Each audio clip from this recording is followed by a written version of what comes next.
बहुत बढ़िया बनी है। क्या खाक बढ़िया बनी है मम्मी, मजा नहीं आया बिल्कुल भी। क्यों, तुझे क्या दिक्कत है दाल में? अरे रोज रोज वही दाल सब्जी, कभी कुछ नया क्यों नहीं बनाती हो आप? अरे भैया अच्छा तो है, कितना टेस्टी खाना है। ऐसा है तो चुप हो जा, समझा? आरव चुप हो जा। हाँ बेटा, तू बोल क्या खाना चाहता है? कुछ भी बनाओ ना अच्छा सा, पर ये दाल चावल कुछ दिन दूरी रखो मुझसे। और इसका क्या है, इसे तो घास फूस भी दे दोगे तो ये आराम से खा लेगा और बाद में कहेगा मम्मी वाह क्या घास बनाई थी आपने, और ये भूसा भी बहुत ही टेस्टी है। आर्यन ने अपने छोटे भाई आरव का मजाक उड़ाया तो बेचारे आरव को छोड़कर बाकी सब लोग हंसने लगे। आरव के साथ ये व्यवहार इसलिए था क्योंकि वो आरती और दिनेश का सगा बेटा नहीं था। दिनेश के छोटे भाई और उसकी पत्नी की मौत के बाद आरव की जिम्मेदारी अब आरती और दिनेश पर ही आ गई थी, जिसे वो बेमन से निभा रहे थे। फिर उसी शाम मम्मी क्या कर रहे हो? रात के खाने की तैयारी कर रही हूँ। मम्मी कोई काम है तो मुझे बताओ ना, मैं आपकी मदद कर देता हूँ। अच्छा तो फिर एक काम कर, ये आलू प्याज छीलकर काट दे बारीक बारीक। बस इतना सा काम अभी कर देता हूँ। आरव अक्सर आरती की रसोई और घर के बाकी कामों में मदद करता था।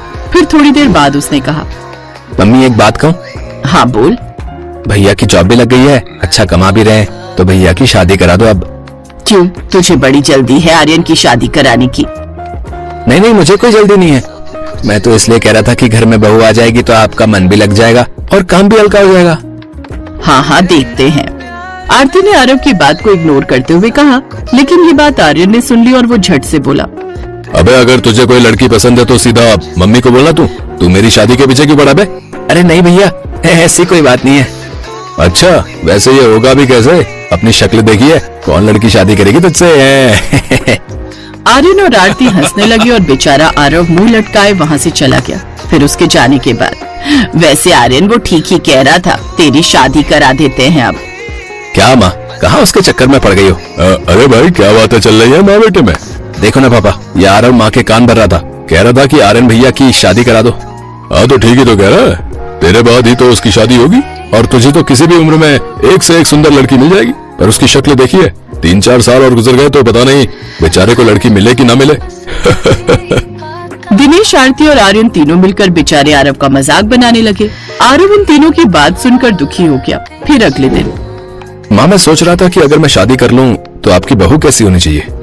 अरे कैसी भी हो, रानी बनाकर रखेंगे हम उसे। अरे वो जो मर्जी करे, घूमे फिरे, ऐश करे, बस तुझे खुश रखे, और क्या चाहिए हमें। ठीक बात तो है, तुम इकलौते बेटे हो हमारे। क्यों इकलौता क्यों? वो आरव भी तो है ना। उस दिन आरव ने फिर से ये बात सुन ली और उसे एक बार फिर एहसास हुआ कि वो चाहे उन तीनों को कितना भी अपना माने, लेकिन वो तीनों मजबूरी में ही उसे अपने साथ रखे हुए थे। इसी तरह कई महीने बीत गए और फिर अनन्या आर्यन की पत्नी बनकर घर आ गई। फिर शादी के कुछ दिन बाद, बेटी अनन्या आज तेरी पहली रसोई है, बता क्या बनाएगी? अब जो कह दे मम्मी जी, मैं तो ऐसा खाना बनाती हूँ कि खाने वाला उंगलियां ही चाटता रह जाए। हाँ अरे वाह, चलो फिर ठीक है, तुम अपनी मर्जी से कुछ भी बना लो।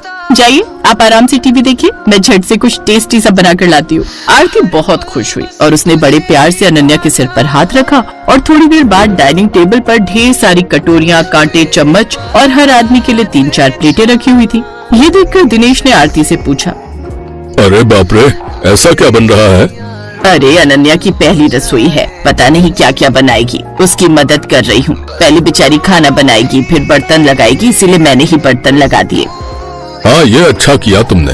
आरव तो एक काम कर। जी पापा जी। तू ना सबके लिए सूप की कटोरियाँ भी रख दे और गहरे वाली चम्मच भी। बड़े घर से आई है, वहाँ खाने से पहले सूप पीने का रिवाज जरूर होगा। हाँ पापा सही कहा, मैं भी रखता हूँ। थोड़ी देर बाद सभी लोग डाइनिंग टेबल पर आकर बैठ गए। अब वो बेसब्री से खाने का इंतजार कर रहे थे। तभी रसोई से अनन्या बाहर निकल कर आई। उसके हाथ में एक बड़ा सा बर्तन था। लीजिए मेरी स्पेशल डिश आ गई है। पर मम्मी जी, ये इतने सारे बर्तन किस लिए? वो अभी तुम और खाना लाओगी ना, तो इसीलिए मैंने ये सब लगा दिया। और खाना? अरे नहीं नहीं मम्मी जी, यही है जो है। आरव, इन सब बर्तनों को साइड कर दो जरा। जी भाभी, अभी करता हूँ। अब हर किसी की नजर उस बर्तन पर थी जो अनन्या अपने साथ लेकर आई थी। उसने बर्तन खोला तो उसमें ढेर सारी मैगी थी। है मैगी? तुमने बस ये बनाया बहू? अरे मम्मी जी, यही तो है मेरी special dish, Maggi with special veggies. Maggi? अरे वो तो ठीक है, पर खाना? अरे इतनी सारी मैगी है तो सही, देखना कितनी टेस्टी लगेगी खाने में। आप सब उंगलियां चाटते रह जाओगे। वो तो ठीक है बेटा, पर ये तो कांटे से खानी होंगी ना? फिर सूखी उंगलियां कैसे चाटेंगे? कोई बात नहीं पापा जी, आप चम्मच चाट लेना। अनन्या जोर जोर से हंसने लगी। उधर घर के लोग एक दूसरे का मुंह देखने लगे। आर्यन समझ गया था कि उसके साथ सबसे बड़ा मजाक हो गया है। सुंदर पत्नी के नाम पर उसने एक ऐसा महंगा प्रोडक्ट ऑर्डर कर दिया था जिसकी रिप्लेसमेंट भी नहीं थी। और फिर रात में ये बड़ा अजीब सा मामला हो गया जी। हाँ वो तो है। खैर अब तो शादी हो गई, सिखाओ उसे खाना बनाना। अरे क्या क्या सपने संजोए थे कि बहू आएगी तो बढ़िया बढ़िया भरवा बैंगन खिलाएगी, शाही पनीर खिलाएगी। पर ना जी, यहाँ तो पहली रसोई में मैडम ने मैगी खिला दी। ना ना ऐसा मत कहो आरती, मैगी नहीं थी वो थी special Maggi with special veggies. Aarti जिस लड़की को अपनी बहू बनाकर लाई थी उसे अच्छा खाना बनाना तो दूर, रोज का सादा खाना बनाना ही नहीं आता था। अगले ही दिन से आरती अनन्या को धीरे धीरे खाना बनाना सिखाने लगी। लेकिन अनन्या का खाना बनाने में कहाँ मन लगता था। ऐसे ही कई साल बीत गए और फिर एक दिन, वो सब तो ठीक है पर उसे खाना बनाना तो आता है ना? हाँ माँ, वो बहुत अच्छा खाना बनाती है और आपको जैसी बहू चाहिए वो बिल्कुल वैसी है। लो भाई, क्या जमाना आ गया है। बड़े वाले ने भी अपनी मर्जी से शादी करी और ये आरव भी अपनी पत्नी खुद ही चुनकर ला रहा है। हमारी तो कोई जरूरत ही नहीं रही अब। अरे ठीक है ना बाबा जी, क्या फर्क पड़ता है? आपको कौन सा दहेज देना है? देना नहीं है पर लेना तो है। लेकिन ये भाई साहब ऐसी लड़की पसंद करके आए हैं जो पहले से ही गरीब है। अरे अनन्या को देखो, क्या नहीं लाई थी वो अपने साथ? कार, एसी है, अरे सब कुछ दिया था उसके पापा ने। खैर भैया, जिसकी जैसी किस्मत। और फिर आरव की शादी हो गई और घर में आराध्या छोटी बहू बनकर आ गई। पहली रसोई के दिन, जी लीजिए मम्मी जी, ये भरवा बैंगन, ये शाही पनीर और ये गाजर का हलवा और साथ में नान भी बनाइए मम्मी जी। वाह वाह, क्या बात है। खाने की खुशबू तो कमाल लग रही है। हाँ हाँ ठीक है, चलो खाना शुरू करें।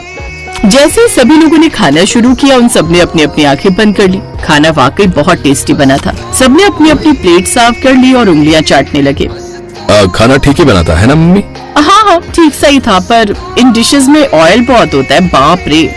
आराध्या ने बहुत मेहनत की थी पर उसे वो तारीफ नहीं मिली जिसकी वो हकदार थी। उधर रात में आरव ने आराध्या को सारी बात बता दी और उसकी खूब तारीफ की। अब पता चला कि तुम्हारे इतने अच्छे खाने को क्यों तारीफ नहीं मिली। हाँ समझ गई, लेकिन कोई बात नहीं, मुझे तो तुम्ही से शादी करनी थी, बस अब और कुछ नहीं चाहिए मुझे। इसी तरह वक्त गुजरने लगा और फिर एक दिन, वाह आराध्या, क्या बात है, आज एक करारी भिंडी तो तुमने बड़ी ही गजब बनाई है। हाँ ठीक ही है। अरे कितनी सरल सी सब्जी है, भिंडी तेल में डालो और लो बन गई करारी भिंडी।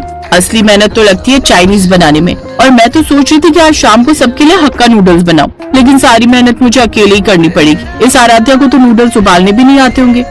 नहीं नहीं आते हैं उसे, क्यों आराध्या? अरे रहने दे छोटे, क्यों बेचारी की नाक कटवाने पे तुला है। रहने दे आराध्या, तो अपनी दाल रोटी बना। आर्यन, अनन्या, आरती और दिनेश की हंसी छूट गई, लेकिन आराध्या और आरव ये बात सुनकर बहुत दुखी हुए।